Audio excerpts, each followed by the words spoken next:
Hi guys, my name is Kudo. I'm the host of the PlayStation Point. Today, again with me is Tyler. Armando's somewhere, we don't know. I think life hates him right now. But either way, we still have a lot to talk about now that TGS is over.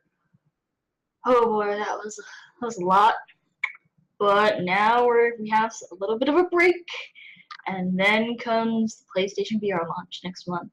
Oh boy, and Halloween, by the way. That's gonna be fun. Yeah. So spooky. So spooky. It's my favorite time of the year because I can wear a jack without getting weird glances. I am in LA where it's eternal summer right now. It was like 100 yesterday. Yeah. What the fuck? But yeah, I want to get a white hoodie, white half mask so it doesn't obscure my glasses and like do blood splatter. Then ride around on my pine box, which is like coffin shaped longboard, and then with my prop axe just go terrorize the campus. Yeah. I don't know why. I just always get really weird looks when I wear a jacket in the middle of July when it's like 90 degrees out. I know the feeling. Can't do that anymore, but the main reason is because I prefer long sleeves over short sleeves, but I can't stand long sleeve shirts. yeah, I can't stand long sleeve shirts either. But I also don't like wearing sunscreen, to be honest. I kind of have to, though. Yeah.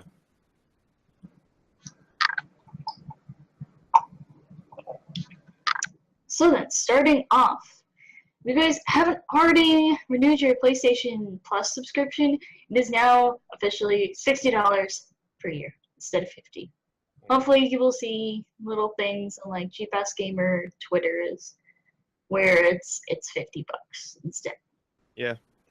Those usually occur quite often on Amazon and such, so. But they go quickly, though. Yeah, they go quickly, and it's usually $45 is the lowest I've seen the 12-year, or the, 12 years for 12 months. 12 years for $45, that's a steal! I know! 12 months for $45 is the lowest I've seen it. Maybe 40. I've seen 40, which is what I got mine at, but that was last year.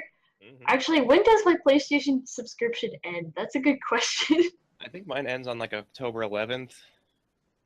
So I'm gonna have $70 come out in October because I have to renew my PlayStation Plus subscription and my Xbox Live monthly. Oh, I don't have Xbox, so I don't have to worry about that. Yeah. Well, I mean, I could get Xbox annual as well, but I don't know. I was gonna wait until I got money because I applied for a few more jobs because the other one fell through. So we'll sorry. It's fine. It's fine. I'll figure stuff out as I go along. But yeah, $60 isn't that bad. It's not like you were gonna spend that $10 on anything important. Silver for the new Destiny expansion. For me, it'd be like Photoshop, because apparently you can't buy Photoshop by itself anymore. You have to buy a subscription model, which I understand why they do that, because the software is going to keep getting updated and changed.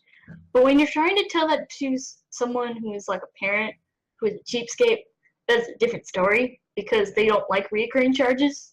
I am really glad I jumped on the opportunity to get my production premium pack for Christmas like 3 or 4 years ago, because that came with everything I ever need.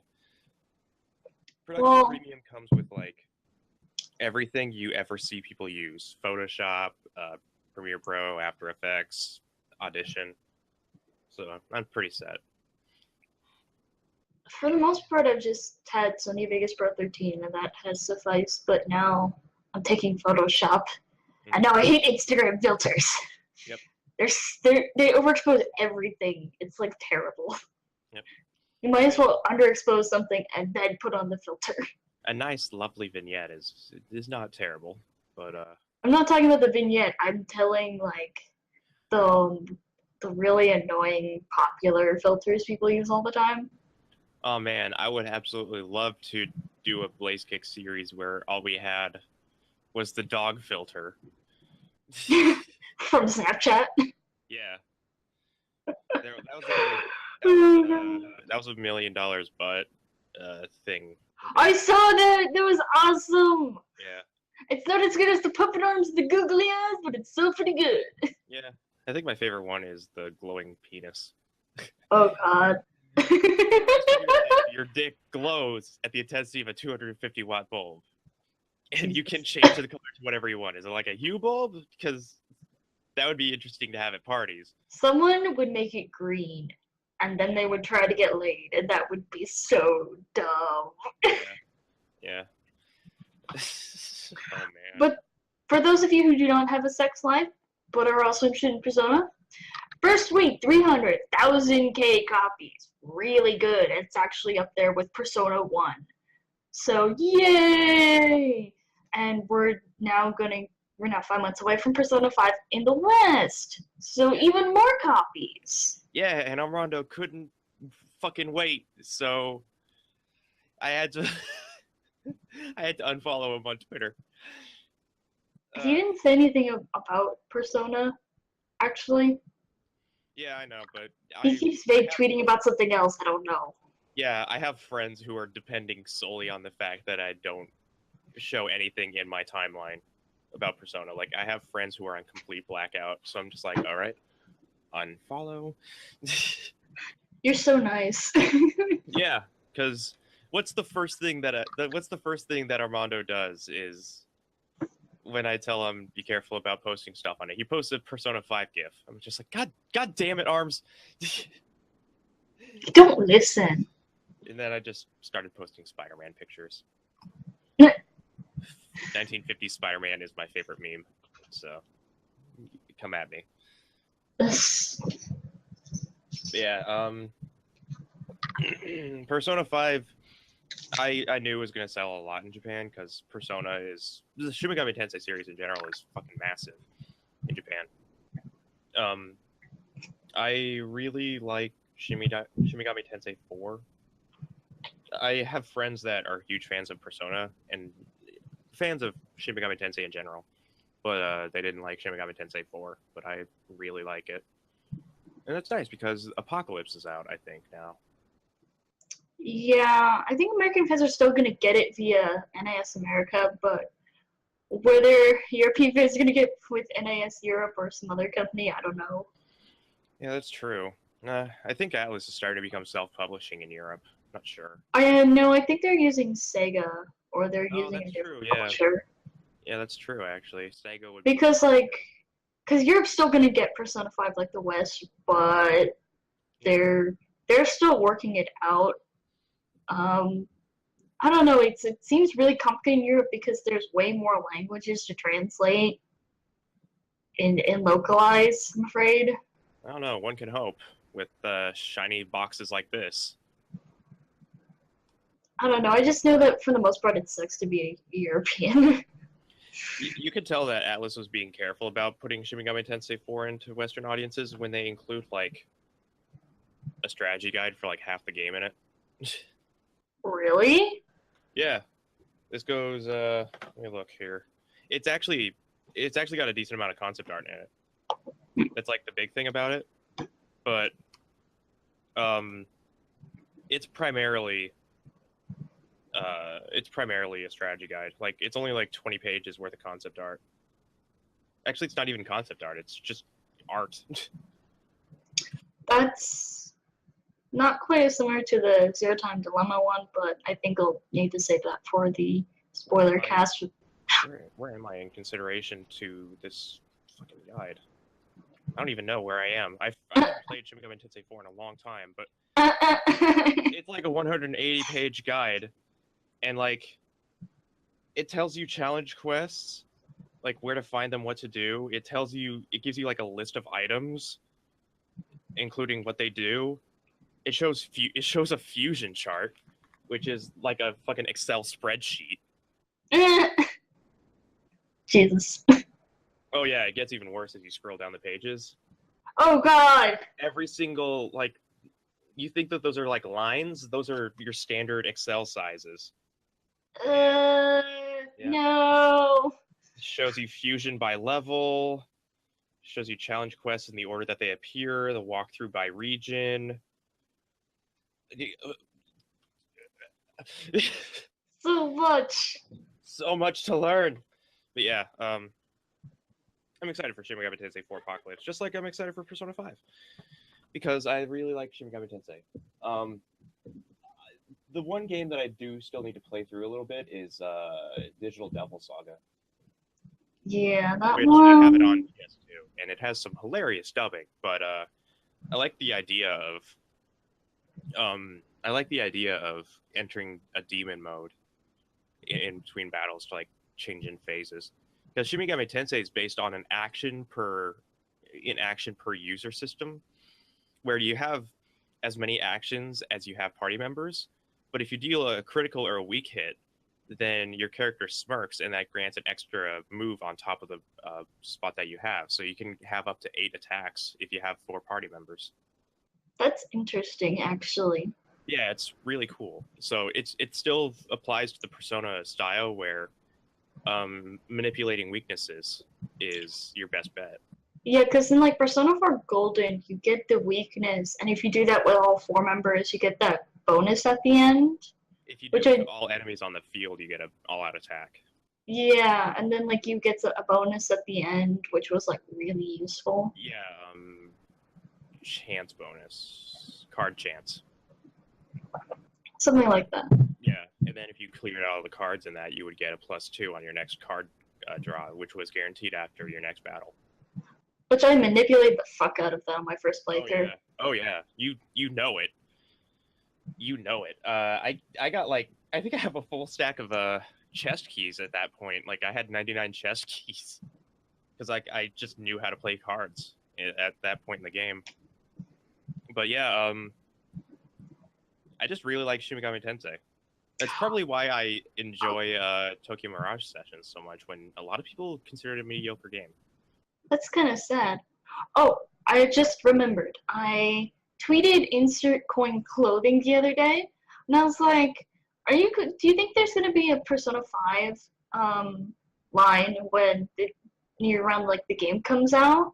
And they're like, maybe, smiley face, and I was like, oh, they might actually do it. My money. I feel it flying out of my pockets.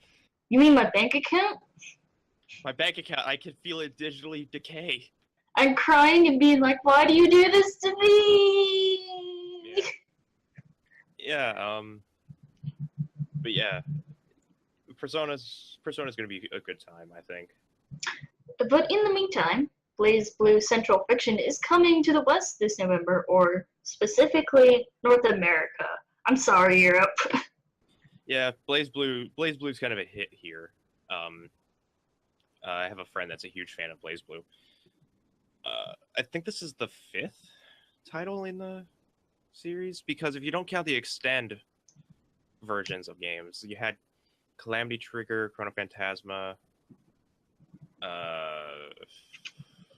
what was the other one?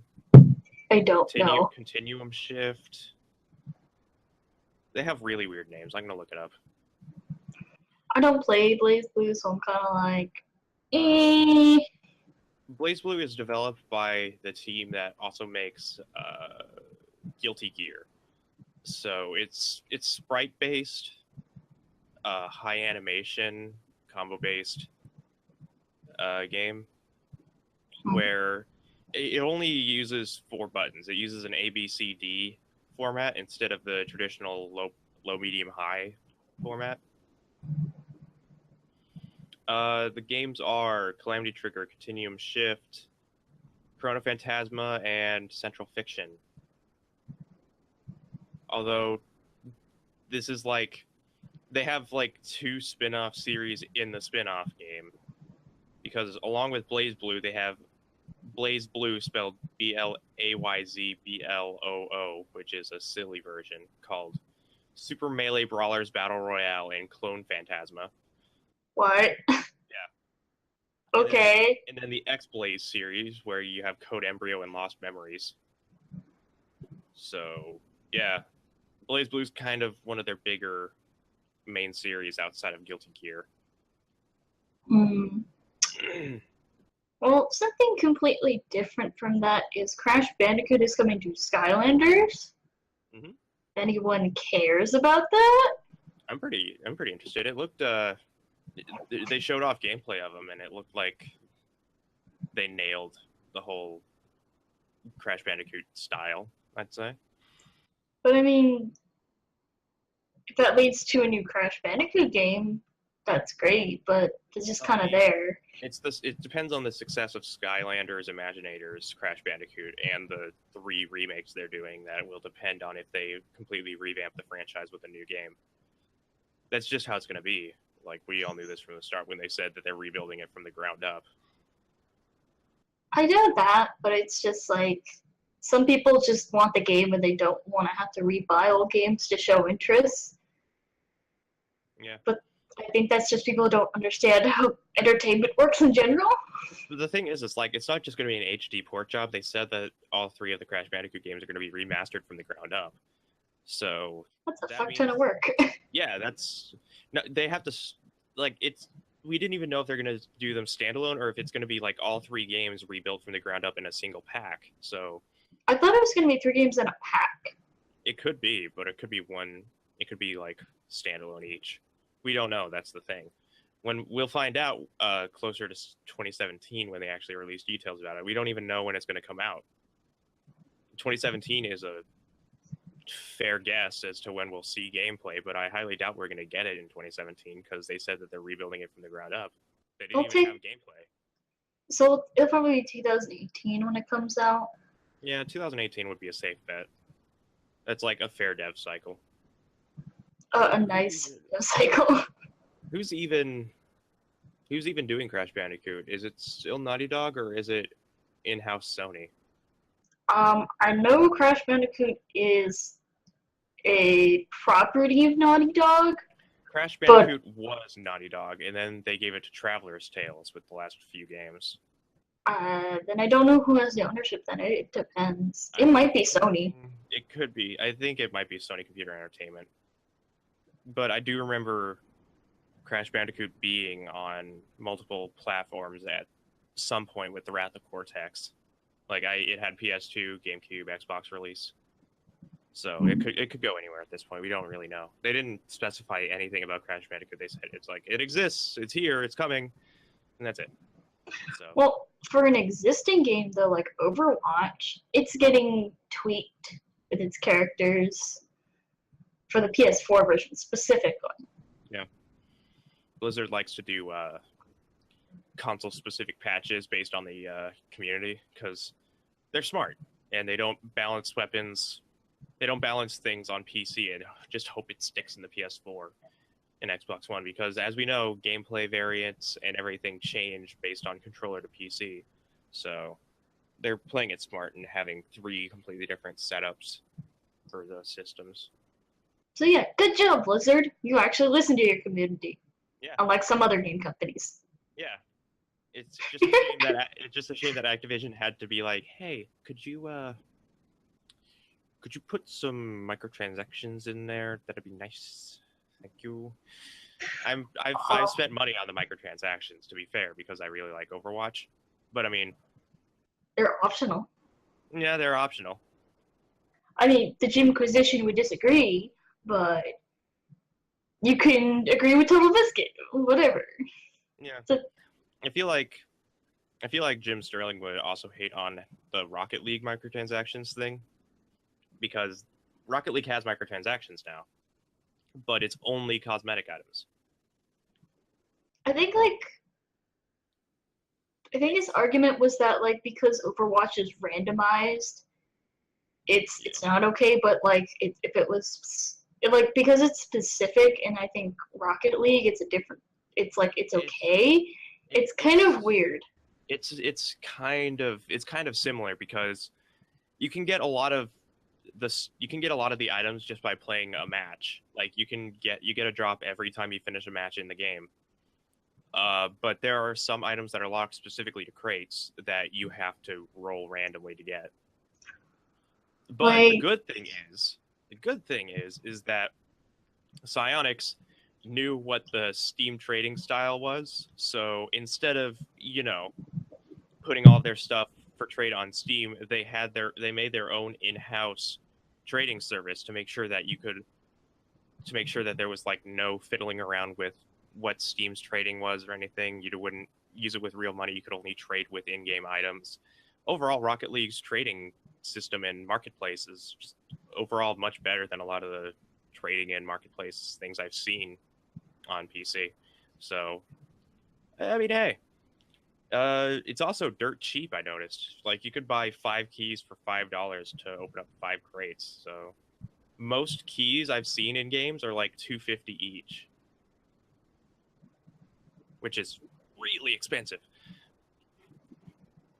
But yeah, Overwatch is kind of like that too, I think, where a loot box, I should say, is like $2 each. I think I remember Total Biscuit's argument being that, like, well, for those of us who don't have time but have the disposable income, will do it. Obviously, this is not attractive to college students, but for someone like Total Biscuit, it's good. But I can see both sides of the argument. I'm just kind of like, yeah, why couldn't we have just had it where we got the skins? Just that. I would have paid for that. I like that. Yeah. I mean, to be fair, there are a lot of vehicles that you can just pay for that are like $2 each in Rocket League. And the same thing goes for Overwatch, is as long as you get the coins from your random loot box drops, which you'll eventually get a lot of because of duplicates, which happen a lot, you could eventually afford to get stuff you want, which is the most important thing. But I feel really bad if you manage to get legendary currency, which is like the worst feeling, because you want a legendary skin at some point, or like a legendary item, which is the highest rarity. It's like gold. But then you get currency, which is like 500 coins. It's just like, all right, I'm halfway to getting a legendary I want, I guess. Yeah. That's just how it is, though. It's a shame, but it's nothing you can really do about it. But hey, at least we get Shovel Knight as an NPC in Yooka Laylee next year. Yooka Laylee. I can't wait. I just can't wait. I'm excited. I can't wait. I'm something better and better with each video they release. I'm happy. So yeah, it's like almost October, yeah. And normally this would have released in November, but they pushed it back to February, and I think a lot of people are plan to release it in October. I thought it was November. They originally had plans to release it in October, but decided to delay it a few months just to make sure that they had all the issues ironed out. Because they could have finished it by October, they said. Mm-hmm. Like, they could have had it all done, which is kind of scary to think that it's probably finished right now. And they're just ironing out the issues. I would rather wait and have them iron out the issues than get, like, a buggy game right now. Well, yeah, I know that, but at the same time, like, it's really weird to think that we kind of internally know that the game's basically done, and they're just like, no, we'll give it to you when we think it's done. It's like, okay, yeah, go for it. Yeah, I'm happy about it. I'll probably buy it later, because, like, Persona 5 is my big February buy. Yeah. This is going to be 2017 is going to be crazy. Yeah. But I mean, like, a lot of people are happy that it's Shovel Knight because, like, it's sort of like a nod to other indie developers. Yeah.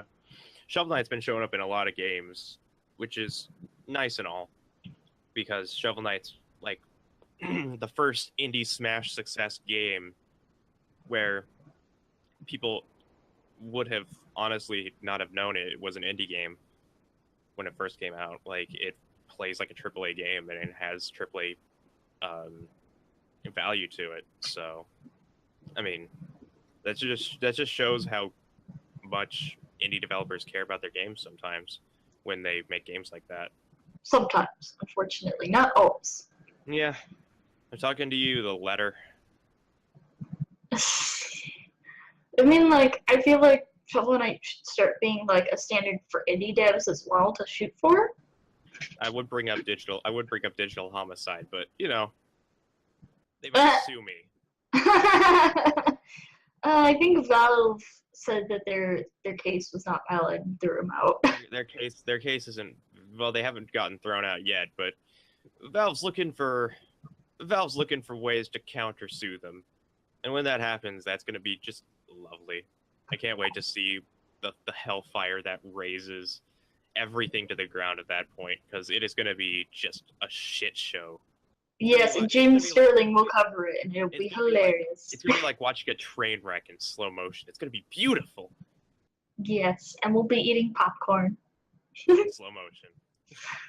Slow motion popcorn eating.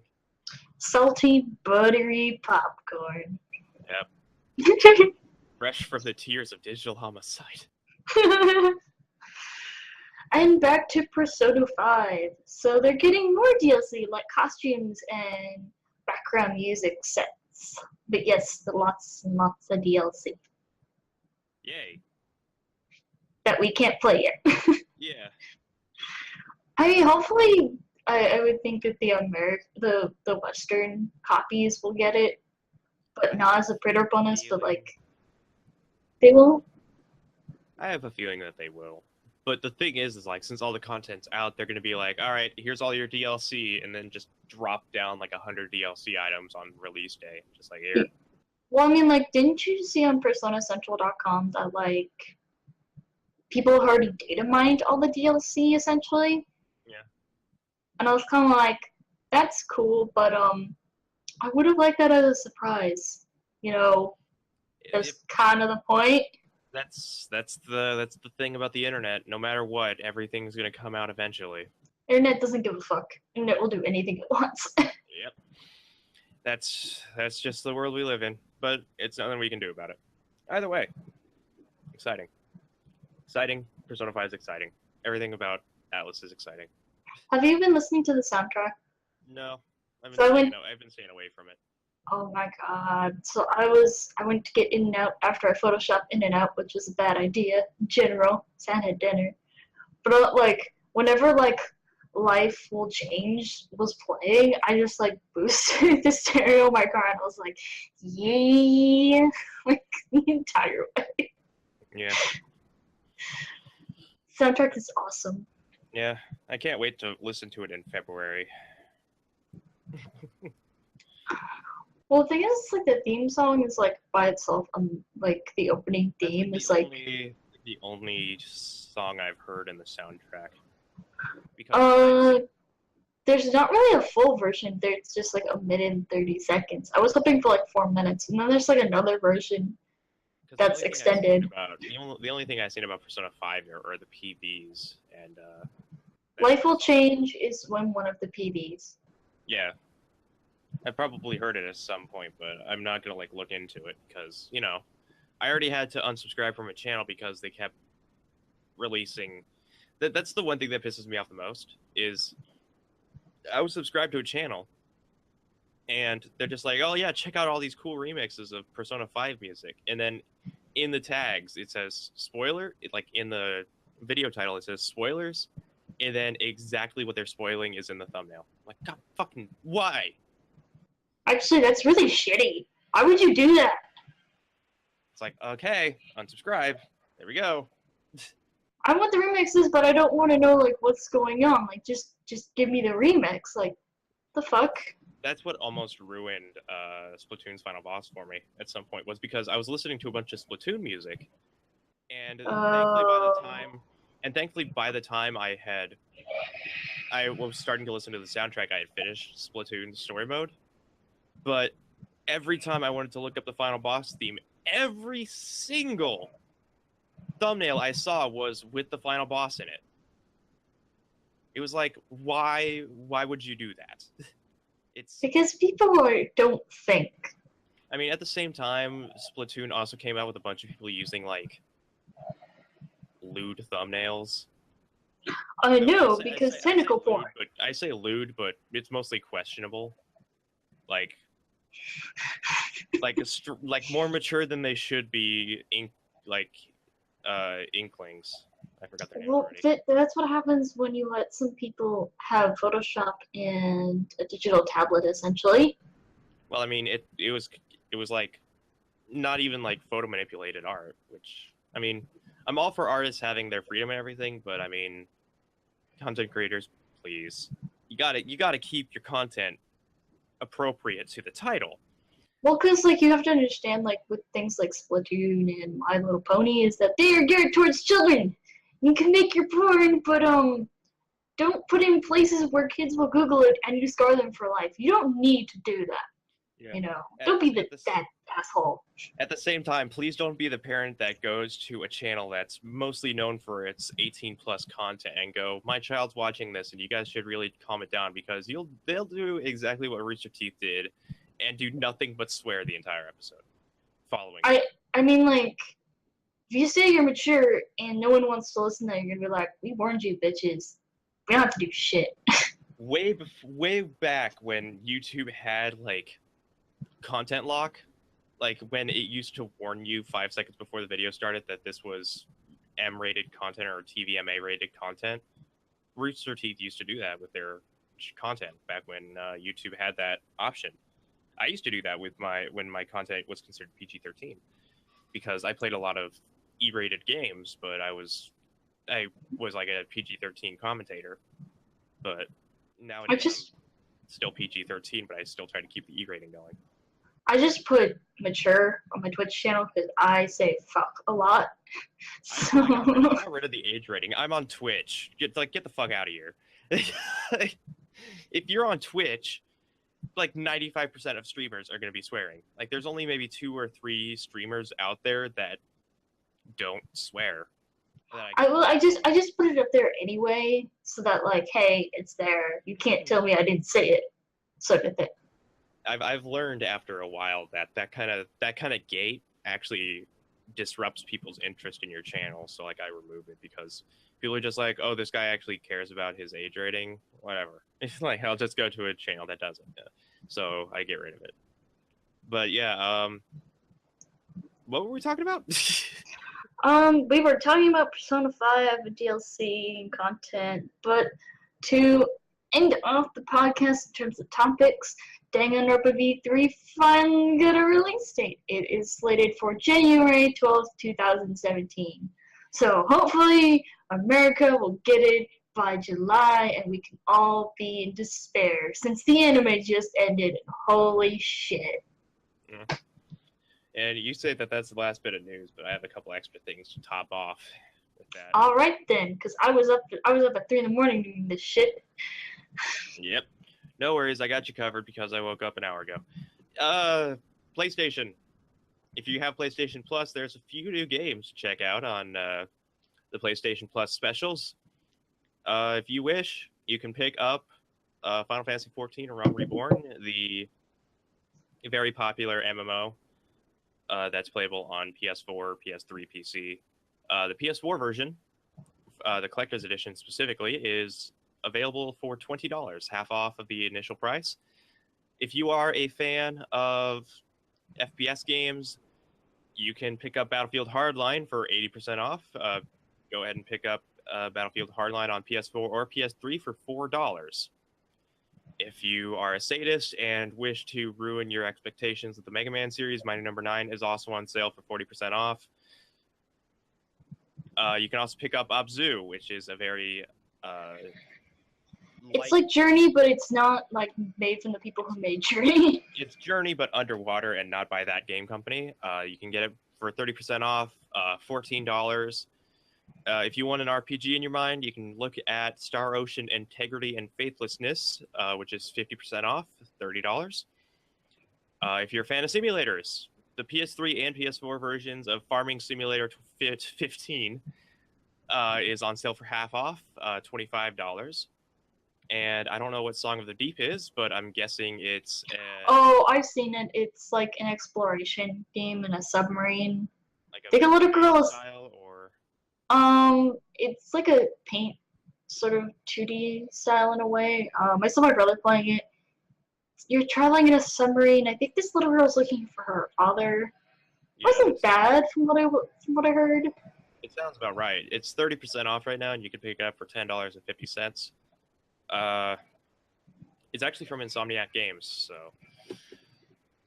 that's worth noting. Also, Team 17 is also having a sale. You can pick up a wide variety of games like The Escapists in all of its variants, including the levels and DLC. The Escapists for $6, 70% off, or the Escapists Walking Dead version for $8, and all of its DLC for less than $2. You can also pick up Overcooked for 30% off, about $12. And if you need a game to enjoy the lovely destruction of everything, Worms WMD, the latest in the Worms franchise, is 15% off for $25.50. You can also pick up The Escapists and The Escapist Walking Dead in a collection bundle for $9 total. You can also find other games like LA Cops, Overruled, Beyond Eyes, Sheltered, Schrodinger's Cat and the Raiders of the Lost Quark, and Panarium. All these games are on sale for I don't know how long, but go ahead and check it out. As far as I know, those are the main sales that came out today. I can guarantee. There's also apparently an Outbreak Day sale. Yeah.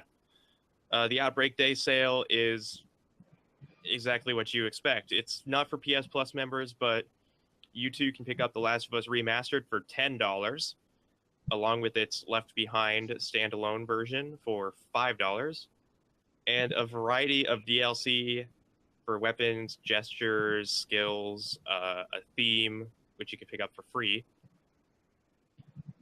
instead of its usual $3 bit. Most of these items are for the multiplayer, but you can pick up the entire The Last of Us set for $15 on PS4, which is a good deal.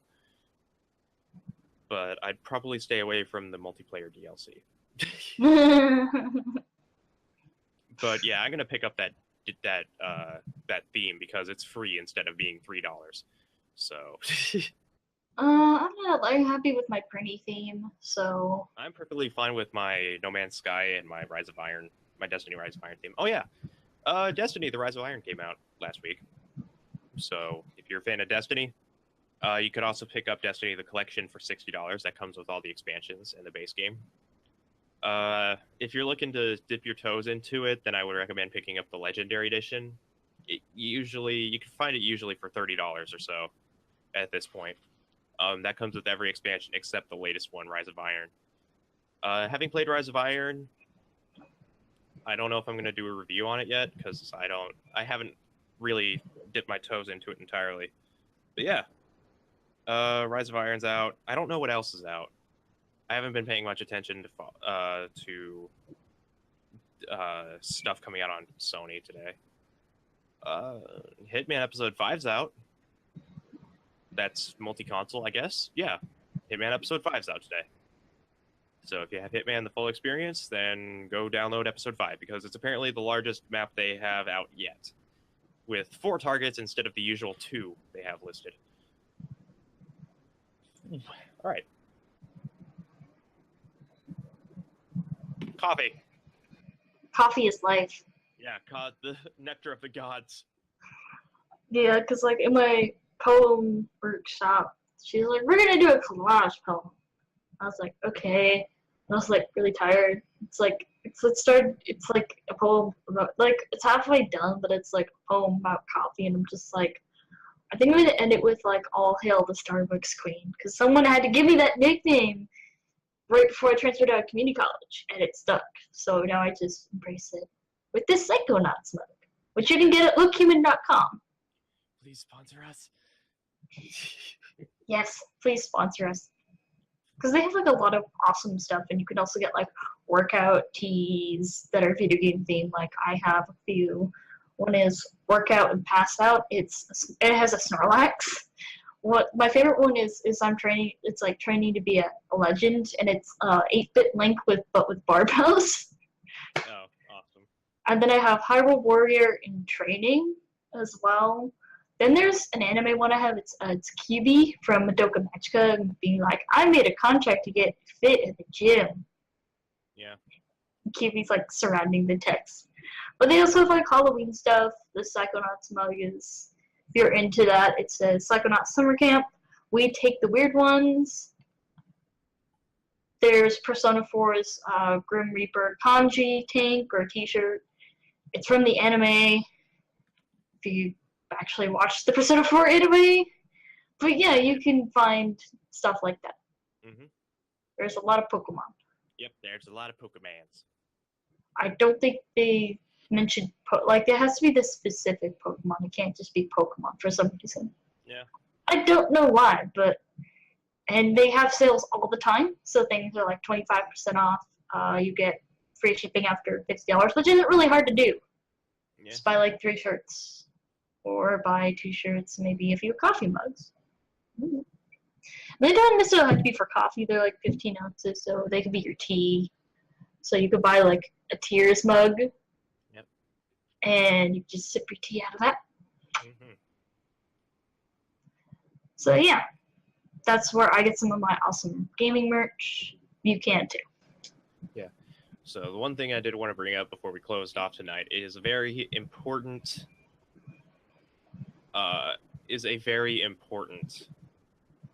project of a YouTuber that I'm a huge fan of. Are you familiar with Kraken? I'm afraid not. I'm sorry. Kraken is one of my favorite YouTubers. I've been watching him since 2007 when he used to do captions over Left 4 Dead 2, or not Left 4 Dead 2, just captions over Left 4 Dead. And he's a very passionate YouTuber. He loves making videos for his fans and his audience. Like, he wants to get his audience involved all the time. In one of his recent series called Kraken's Coliseum, he has a currency called Crick Coins on his stream, and when his audience interacted, they get these coins. And then eventually these coins came to use because he brought 3 of his friends in to play Left 4 Dead 2, but he disabled the AI director and played as a spectator, and then proceeded to allow the audience to spawn whatever the hell they wanted. So 500 coins was like a tank. So like 5 viewers would spawn just 5 tanks for the 3 Oh my players. god, that is so chaotic. Yep. And that is because he was testing out a game that he is making right now that is on Kickstarter called I.C.U. The thing is that he's actually putting his degree on hold and leaving college temporarily to focus on this project, which is a big deal for him because he's actually very passionate about game design. He has been for a while. He's made 3 games over his time in college, including a game called Close Your, which you should look up. It's a game where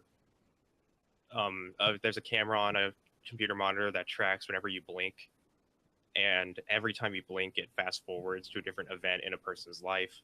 It's apparently a very deep story, but I would recommend looking at his library of games because they're all very interesting. But I.C.U. is the most recent one, and it's on Kickstarter right now for $50,000 goal. He's currently at $20,000 as I talk about this, and I think he started like a couple hours ago.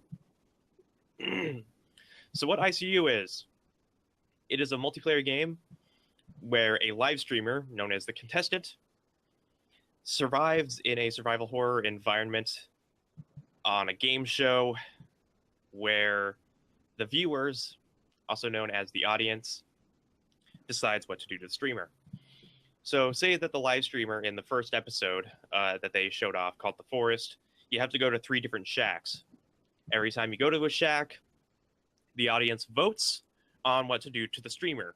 So you could make them shrink down to half their size, or give them goggles that make them have double vision.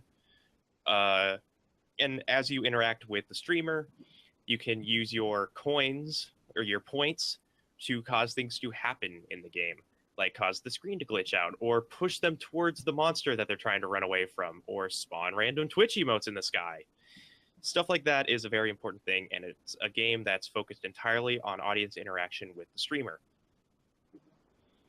So the way that this works is currently there is a video up that Kraken has posted of a streamer called Strippin. I know Strippin from Cryotics. And he did a play test of it where Kraken and a few of his friends screwed around with stripping, causing a few funny things to happen. Overall, it is a very interesting idea that I think deserves to have a lot more work done with it. The goal right now is $50,000. The way that it works is that it has Twitch integration, which means that Twitch viewers can interact with the streamer as they play this game. There's even points where you're in a safe area where you can see the Twitch chat scrolling on a monitor, and you can just watch them go into complete anarchy. It's a thing that I think deserves to be noticed more often, is the open-endedness of introducing a large audience to something, to have involvement with it, which is why crossplay is such a big deal to me, is because I don't want to divide a community. I want a game to have a all-in-one community instead of being divided by consoles, which is why I find Xbox Play Anywhere to be a very important thing. To be able to play between Xbox and Windows 10 is a very strong first step into having a very open all-in-one community. And having Twitch streamers allow their community to fuck with them is such a wonderful idea of doing an all-in-one integration. So I'm all in for this game. It's called I.C.U, and it's a very big deal to Kraken, and I think it's a very big deal to a lot of his fans, and him in particular, because right now it's just a team of 2 working on it. Oh, they need more people. They're gonna do Twitch integration. They already have Twitch integration working. That's still really hard to do, though, so even with 2 people, so they still need to hire a few more people at the very least. Yeah, it's currently him, a friend that I think he met in his university. Also, assistance from Jordan Weissman, CEO of Harebrained Schemes, known for BattleTech and Shadowrun, and Seth Sivak, CEO of Proletariat, who has worked on Streamline and Streamote.tv. They also have assistants from Hexany Audio, who are familiar with, you might be familiar with their titles for the King's Quest reboot, the trailer campaign that ran for Assassin's Creed Syndicate. They're working on the soundtrack and audio for I.C.U. So it's more or less just those 2 leading the development. But the thing is why there's so little of a crew is you can only go so far with an audience integrated game like this before you need to introduce the audience into it to do playtesting. So like 2 people is more than enough to do game design. Like you really can do it with 2 people. The issue comes from needing thousands of people to playtest it. Well, the other thing is that if you do consoles, you are required to do a certain amount of Q&A from outside of the company, so that has to be factored into the budget as well. As far as I know, this is only planned for PC, which I can look. I can check. There are stretch goals that they might hit. They're at 20,000 already. Yeah, they're 20,000. It's currently 50,000 is their main one. Twitch integration with the web UI, the Forest episode, which is their first planned episode. That's what you'll see in the playtesting, because as you saw, Strippin was the first major playtester. It had his playtest available. It's currently, it looks like it's hinted that Gerard Khalil, the completionist, might be able to do a little playtesting. So that'll be exciting. But yeah, there'll be a few Twitch streamers out there that'll be playtesting it throughout the weeks. Yeah, I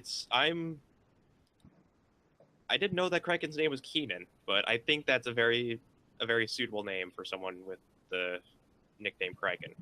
But either way. Well, if this game does get funded on Kickstarter, would you be willing to play this?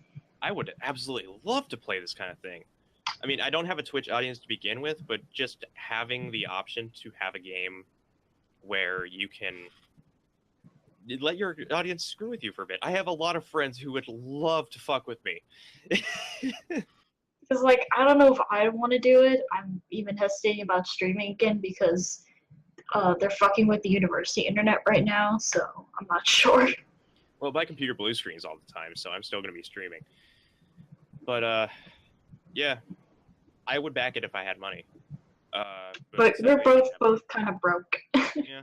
So that's why I'm introducing this to you, the viewers, that you should probably check out I.C.U. if you are just a fan of really silly ideas like this, because I think the idea of having a survival horror game is just the right amount of silliness.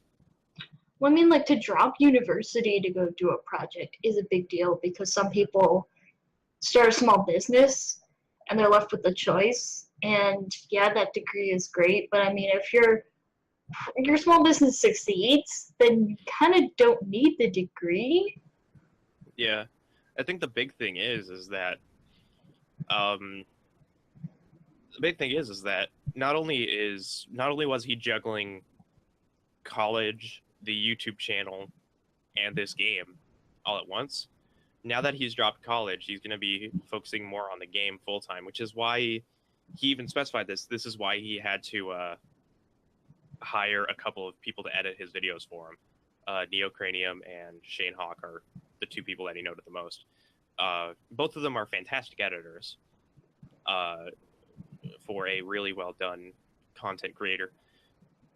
So if he spends more time on this game, then it's all the power to him, because that means that he can make a product that he can be proud of at the end. And I think, based on playtesting, it's going to be pretty exciting to see what comes out of it, because the funniest thing that I saw was you could pay points to spawn like Twitch emotes in the sky with the Twitcher to like fuck with the streamer, because at some point there was like baby rage and like kappas flying all around. It's Oh God.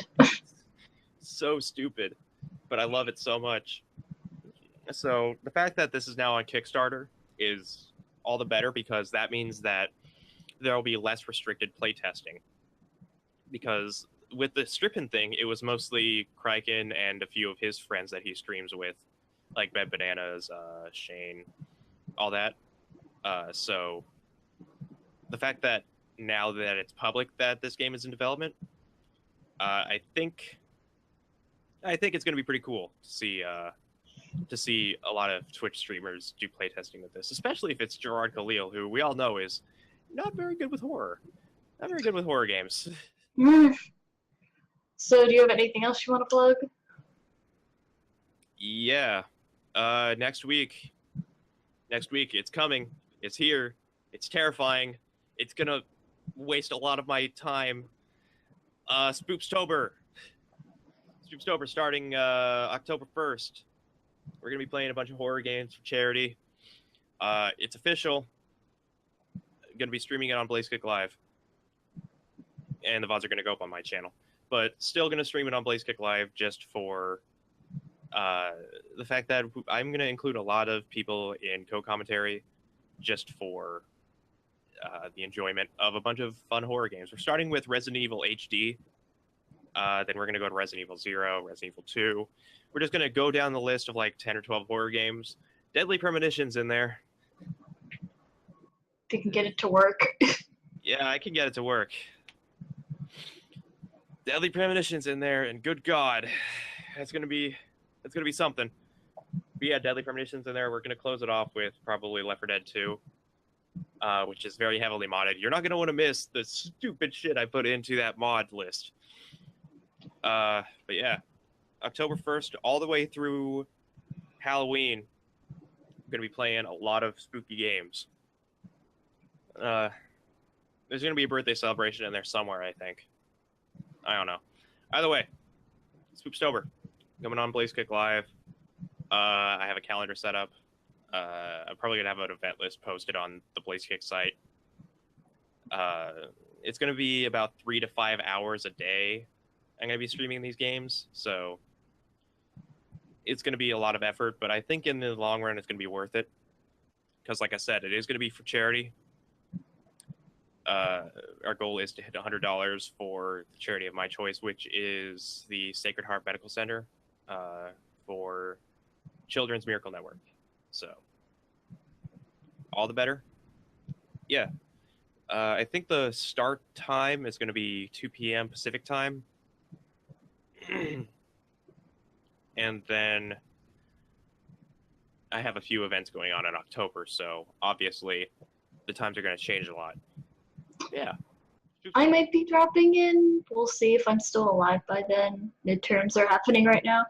I've been binging Twinmaker over the weekend, and I'm thinking might stream my second playthrough on hero mode, but I don't think I'll do face cam, so I don't have to sacrifice quality for the game because the internet is shit here compared to where it was before.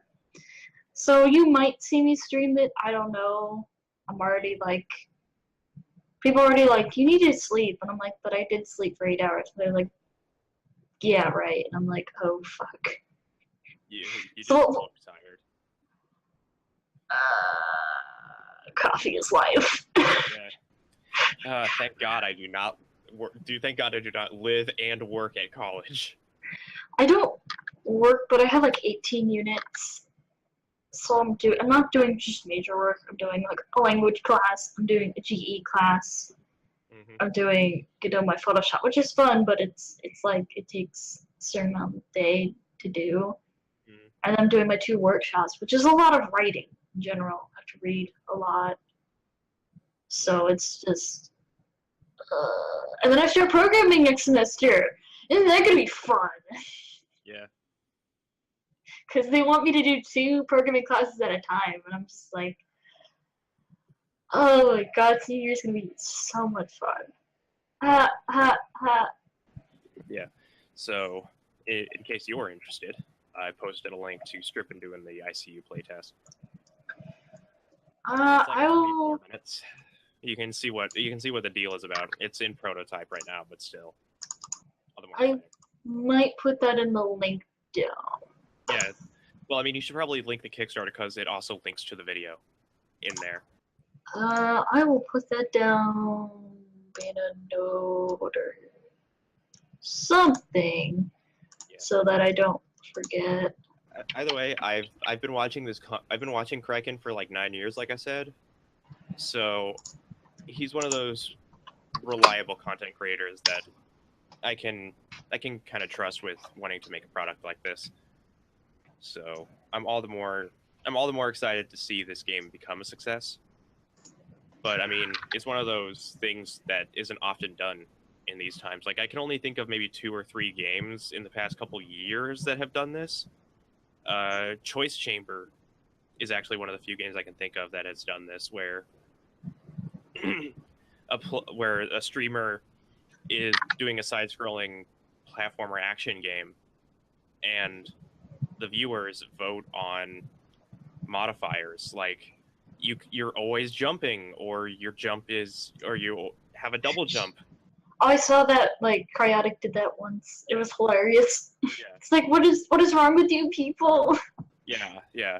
Games like that exist now, but the thing is like not a lot of developers go out for that kind of thing.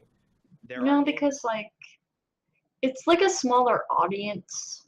Yeah, it's stuff specifically meant for streamers, and that's a thing that also makes the Jackbox games so popular, is because they have Twitch. They have viewer interaction with it too, where they can play with the streamers and like try to outscore them. That's pretty cool. We should do that for Blaze Kick. Get everyone BK, and we do Jackbox, and we do Cards Against Humanity. Jackbox Party Pack 3 is coming out soon. Yeah, and then Cards Against Humanity. Games. Now, if we maybe a murder party or something. Oh. Yeah, it's like their new You Don't Know Jack thing, where you have to answer trivia questions against just like try not to get killed by a serial killer. It's pretty neat. There are just a bunch of cool new games in the Jackbox Party Pack 3. There's a new trailer out, actually. Now, if we don't only get $1 million, but like Cards Against Humanity is on the internet, we'd be golden. I could probably find out if it's on Tabletop Simulator. I need to buy that then. Well, I mean, there is Hot Seat. I don't know. Like, I know Tabletop Simulator has Cards Against Humanity. I just don't like. It'd just be interesting to do $1 million, but to see like what ridiculous things people would actually agree on. BK, Yeah. that's all. Yeah. There's But also we can talk about that more there's later. also Super Fight. I've seen Super Fight. It's so dumb. Yeah, I love it. It's great. Stupidity is exactly what we made this network for. Is because we're stupid people that came up with a stupid idea to make a website and make a bunch of YouTube videos that people would enjoy. And now look at where we are. Still stupid. Still making content. And still trying to be Rooster Teeth in a sense. Yeah. Which is a good thing, really, because like it's always easier to join someone's network than to make your own network. It's like a lot more. There will only ever be difficult. one Rooster Teeth, but there will also only ever be one Blaze Kick. Yeah. So. Yep. Please, Funko, stop making creepy figures. I don't want this Han Solo figure anymore. It's kind of cool that you can prop them off the stand, but still, like, this is creepy. I accidentally knocked over a bunch of stuff on my shelf, and I searched and I tried to get back my my Vault Boy bobblehead, which I got in a loot crate, along with this, I think. But the point being that I sought after my Vault Boy bobblehead because I really like it. But this was behind my computer for like 2 months, and I didn't bother to get it out because it's so creepy, and I don't want it. Ugh. But after like 2 months, I finally had to dig it out because it was getting in the way of my wires. So I was like, oh, fine. God.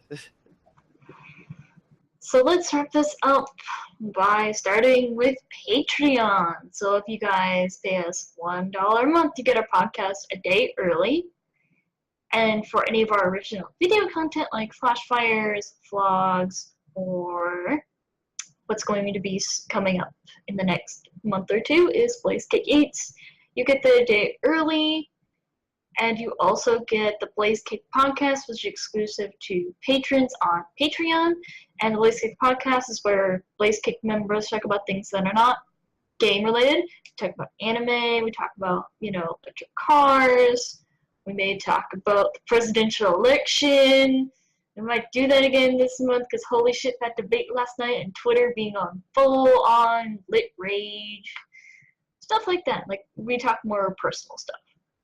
And if you really want to know more about us in that sort of sense, then I say subscribe to at least the $1 tier so you can get all of the podcasts and Blaze Kick podcasts a day early.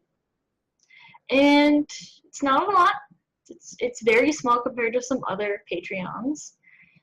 And you guys have to understand it's a two-way road. We're already making content, but we want to make it better and more often. And if you guys help us with your small donations as patrons, it makes a difference, and you might also get exclusive content later on. So it's a win-win in a sense. So please, actually, become a Patreon. We appreciate it. We think it's better than getting ad revenue, to be honest.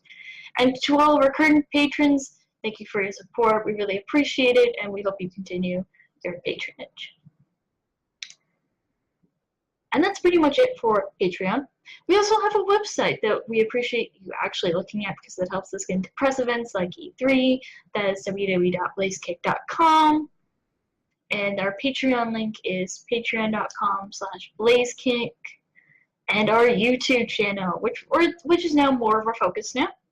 So that is youtube.com/user/blazekickmedia, where we post majority of our work. And we might be posting much more different works in the future, but we're definitely going to create more content now. And we have a Twitter, so you can tweet at us if you didn't want to comment on YouTube or anything else. And that's as BlazeKickTweet. My own Twitter handle is @demon_sorceress. And what is yours, Tyler? @ReplayTieHeretic. It's a Murloc. I accidentally broke its leg off while trying to gather it, so these figures are pieces of shit. That's why quality is always important. Here's a Yoshi. Yoshi! Click on the Yoshi to subscribe. That's how this content creation thing works, right? You click on the thing and tell them to do it, and they do it. At the end slate, yes. The Yoshi tells you to like the video as well. Subscribe to the podcast on iTunes and Google Play. So buy our book. So yeah, we also, if you guys don't want to listen to us on YouTube, go through Patreon or go through the website. We are also on iTunes and Google Play, just so you guys know. And that's it for this sort of hangover event of TGS and into a little bit of a calm, and then we'll launch into some more stuff next month. So thank you guys for watching. Really appreciate it. And we are done for the week. Okay. So, what? I dropped my Murloc. Oh my god, Tyler. Bye, guys.